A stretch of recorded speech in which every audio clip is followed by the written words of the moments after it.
Juice की दुकान से लेकर टी सीरीज की स्थापना तक गुलशन कुमार ऐसे बने कैसेट किंग। हिंदुस्तान के कैसेट किंग गुलशन कुमार की कहानी किसी फिल्म से कम नहीं है। 5 मई 1951 को दिल्ली के एक पंजाबी परिवार में जन्मे गुलशन का मूल नाम गुलशन दुआ था, जिन्होंने टी सीरीज की स्थापना कर देशवासियों का दिल जीत लिया। साथ ही संगीत जगत में अपने टैलेंट का लोहा मनवाया। हालांकि इस उपलब्धि को हासिल करना गुलशन के लिए आसान नहीं था।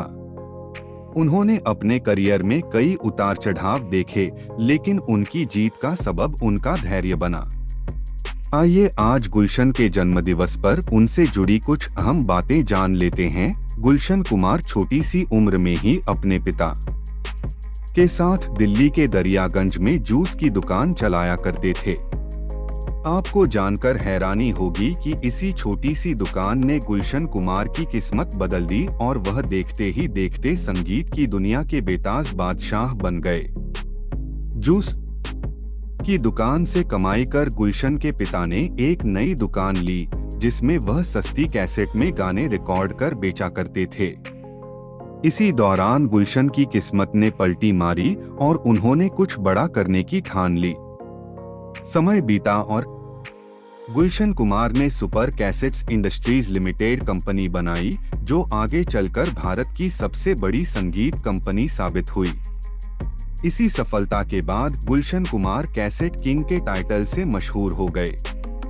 सुपर कैसेट्स इंडस्ट्रीज लिमिटेड के तहत गुलशन ने टी सीरीज की नींव रखी और महज 10 साल में टी सीरीज के कारोबार को 350 मिलियन तक पहुंचा दिया। संगीत कंपनी का मालिक होने के साथ ही गुलशन कुमार खुद भी एक गायक थे।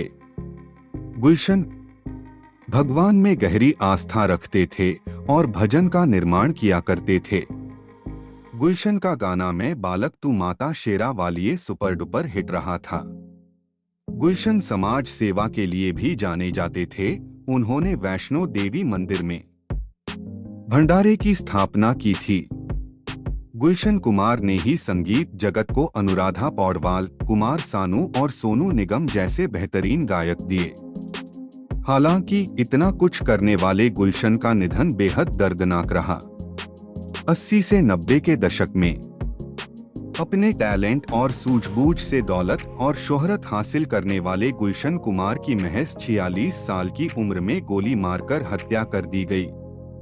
गुलशन कुमार की हत्या का कारण उनका बढ़ता बिजनेस बना, जो अंडरवर्ल्ड तक की आंखों में चुभने लगा था।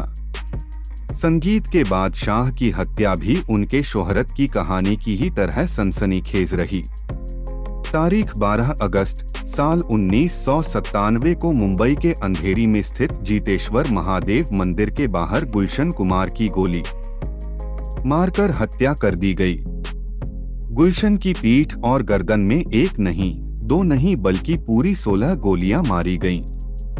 रिपोर्ट के मुताबिक इस हत्या के पीछे डी कंपनी का नाम था। साथ ही रिपोर्ट यह भी दावा करती है कि अंडरवर्ल्ड दाऊद इब्राहिम और अबू सलेम ने गुलशन कुमार से फिरौती की मांग की थी, जिसे उन्होंने देने से मना कर दिया और यही उनकी मौत का कारण बना।